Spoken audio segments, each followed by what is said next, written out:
Time to put your galleons where your mouth is. By Tsume Yuki. Chapter 15. Because you're family.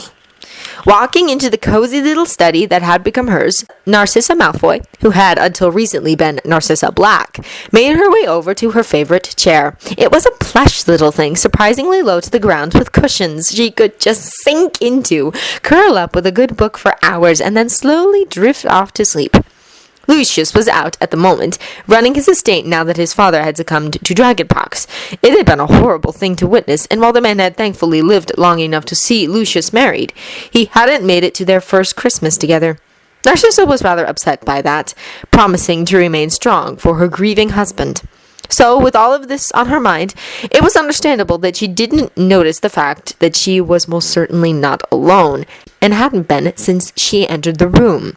It wasn't until she was half sunk in the chair, wand settled neatly on the little table beside her resting place, along with a glass of red wine right from the Malfoy vineyard, that she caught sight of the figure from the corner of her eye.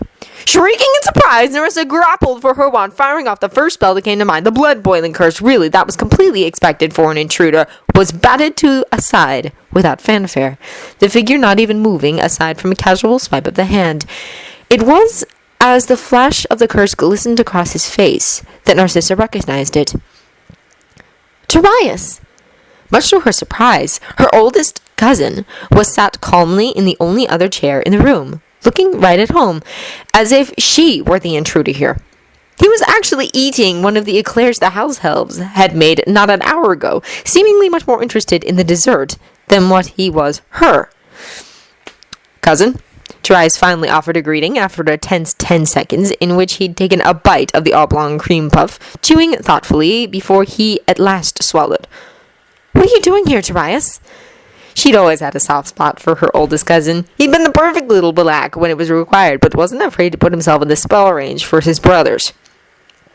She admired him. The steps he went through to protect his little siblings was what she could only wish Bella had shown for her. She'd been jealous, but Turais had always been good to her.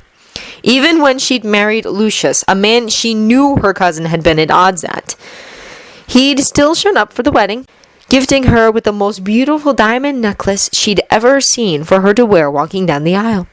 She had been wearing her grandmother's necklace for the whole something old tradition, and had been hesitant to take it off, until Turais informed her that he'd gotten the necklace from the Chamber of Secrets, and it was what Salazar's youngest daughter had worn to her own wedding. Narcissa had been married wearing the same necklace. Turais had always been that little, thoughtful, lovable boy, and while he'd grown up now, his core had remained the same. And sometimes she felt like the youngest out of the two of them, despite being 2 years his senior. I've come to you with a message, actually, for you to relay your husband.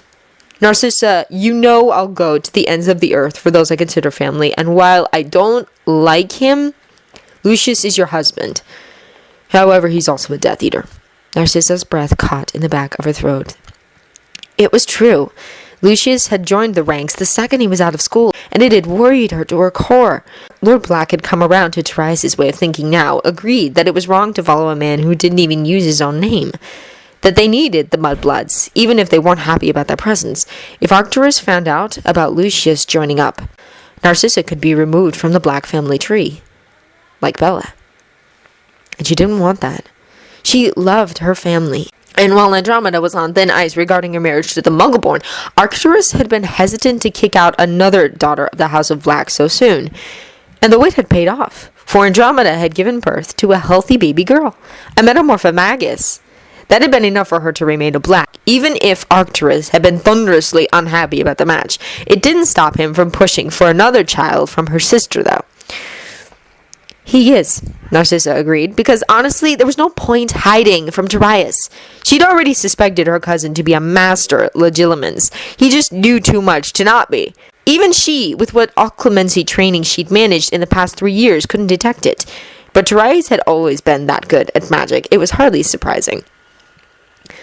I don't like him, but your family. So I'm going to remove one of those statuses from him, and it's a choice for the both of you to make. He'll either let me remove the Dark Mark, or I'll remove him as your husband.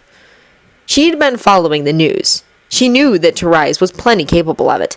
He'd been beating her in duels before he'd even started Hogwarts. She couldn't expect anything different, really, but... You can remove the dark mark? It's based off a Parseltongue spell, just a perverted version. Anyway, I should be going. Turais stood up, plucking his cloak from the back of the chair. As he moved into the firelight, Narcissa got a good look at his clothing. The first since she'd even entered the room. Gone was the usual picture-perfect robes. Instead, the Turais before her looked like some form of battle god of old. He was dressed head to toe in leather. Not quite dragon, but something more exotic, which wrapped tightly around his lithe frame. A silver sword was attached to his hip, and in the light of the flames, 2 words glistened alongside the ruby hilt. Godric Gryffindor. What was Turais doing with the sword of Gryffindor? Where had he even got it from? When you've discussed it, send me a letter. As long as it doesn't have any charm work on it, it'll reach me. If I don't get a reply within a week, then I'll assume you've not chosen the sensible action, and I will act upon it. Narcissa cut her cousin off, dragging him into a hug. Turais stiffened for a second before his arms curled around her, wrapping across her shoulders. It wasn't surprising her little cousin was so warm, but it had been so long since Narcissa had allowed herself to hug him. Thank you for the option. Turais drew back before offering a shy smile, one hand rubbing at the back of his neck whilst the other remained on her shoulder. Bella got the same chance. She chose to keep going even after grandfather said not to. Your family. Of course I'll do my best to look out for you. He planted a kiss upon her forehead, and then he was gone. Narcissa stood for a second before realizing there was a weight upon her shoulders that had not been there before. Pulling the shawl free, she inspected it, amused to see her cousin had once again gifted her for no reason whatsoever. Turais loved fiercely, and she was pleased to be something he considered family. And he would die before he let anyone hurt her, Andromeda, and his little brothers. Narcissa... Lucius stood at the door, a curious look on his tired face.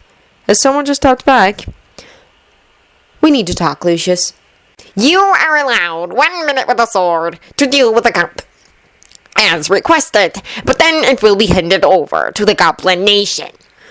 Nodding, Harry adjusted the sword in question that was resting beside his leg, hanging from the heavy-duty belt he had taken a wearing. The greedy black eyes of 3 goblins stared back at him, but Harry wasn't too bothered.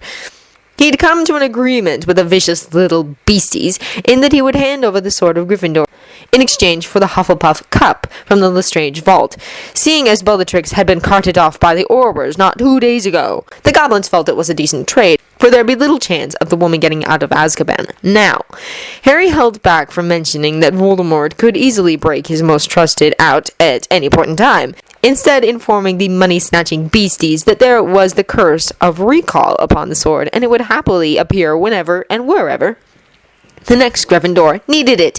He'd gotten an odd look for that, and belatedly Harry remembered this body was a Slytherin. But the goblins had agreed regardless. They probably thought they'd be able to get the enchantments off. And they might have been able to, had he not tampered with them until the whole thing was one unbreakable chain of spells. Oh, well, not his problem. The only reason he even offered to make a deal with the goblins, as opposed to just robbing them again, was because of his still-alive family. Arcturus might get a bit upset if every black ever was barred from Gringotts by his actions. Leveling the sword at Hufflepuff's cup, Harry brought it down upon the golden metal, a resounding clang echoing through the room. And then the screaming started, the Horcrux wailing as it was pulled into the beyond. Harry could see death at work this time, its long, thin fingers pulling at the shattered soul. Their eyes met for a moment, soulless, eternal black, and tired green. Death didn't smile, for death pulled no facial expression. But Harry still got the feeling, had the being been wearing a human face that could actually move, it would have been. The goblins were ignorant of this otherworldly being's presence. Instead, one reaching for the sword that Harry happily handed over. He had no need of it now. Instead, he plucked up the ruined cup and stuffed it into the moleskin pouch that rested against his hip. Seemed like he was near done now.